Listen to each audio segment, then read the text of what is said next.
Continuing our series of conceptual solutions to CAT questions, do subscribe to the channel if you have not. And this is day 5, and the question talks about, we are picking up a question from CAT 22 slot 1 today. It's a question which is based on geometry mensuration. ABCD is a parallelogram such that the coordinates of the 3 vertices ABC 1, 1, 3, 4, minus 2, 8 are given. They're asking us the coordinate of vertex D. So the 4th vertex coordinates is what is asked. चौथे vertex का coordinate पूछा है. और ये question, this question structure, at least I have seen it used at least 3 bar CAT में use हुआ है कम से कम. And hence you should know this. इसको एक बहुत simple process से solve किया जाता है. Solved very simply, and we'll see how to do this. तो अगर हम लोग इस question को देखें तो we start seeing कि okay, coordinate axis पे दिया हुआ है 1, 1, 3, 4 और minus 2, 8. तो अगर मैं coordinate axis draw करूँ, 1, 1 यहाँ पे होगा, ये XY axis है, 1, 1 यहाँ पे होगा, 3, 4 यहाँ पे होगा और minus 2, 8 यहाँ पे होगा. तो ये दिया हुआ है कि ये A है, ये B है, ये C है.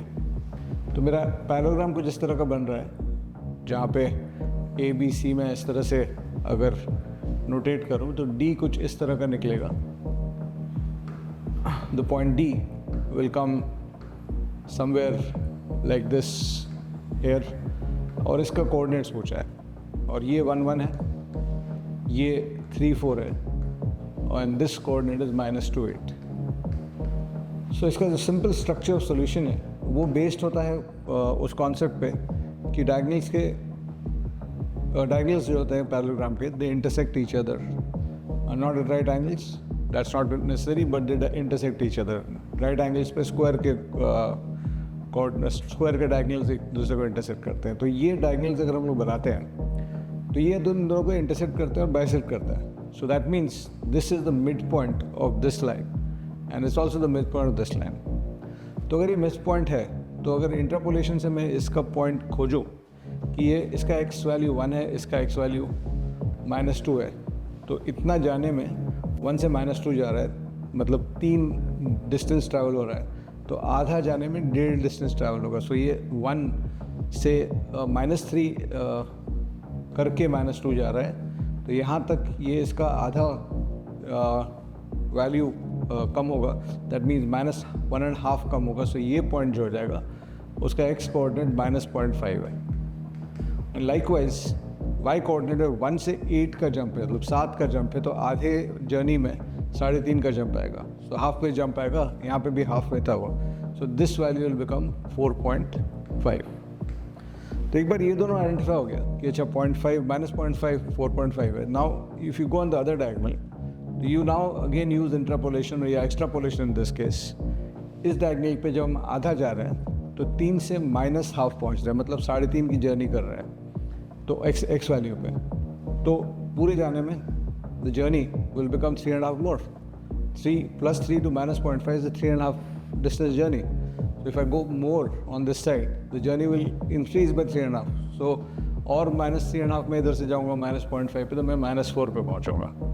और y कोऑर्डिनेट ये 4 है, इसका 4.5 है. आधे डिस्टेंस में 4 से 4.5 हो रहा है, आधा 0.5 ऊपर जा रहा है, तो पूरे डिस्टेंस में 1 ऊपर जाएगा. सो ये 4.5 का 5 हो जाएगा. And this is the coordinates of D, and that's all. So the correct answer to this question is -4, 5. Now इसमें एक चीज़ और मैं बताना चाहूँगा, एंड दैट इज़ कि यहाँ पे तुमको कोऑर्डिनेट एक्सिस मतलब भी बनाने की ज़रूरत नहीं थी. तुम अगर एक नॉर्मल पैरेललोग्राम बना लेते हैं कुछ इस तरह का, और सोचते कि मतलब कोई ज़रूरी नहीं कि इसको हम प्लेस करें. मान लो ये A है 1, 1, ये B है 3, 4, ये C है -2, 8, और ये D है, तुमको D निकालना है. तो तुमको ये दिख रहा है कि 1 से A जब जा रहे हो तो आधे डिस्टेंस में x का वैल्यू 1 से -2 हो रहा है, तो आधे डिस्टेंस में ये -0.5 जाएगा, और ये 1 से 8 हो रहा है तो आधे डिस्टेंस में 4.5 जाएगा.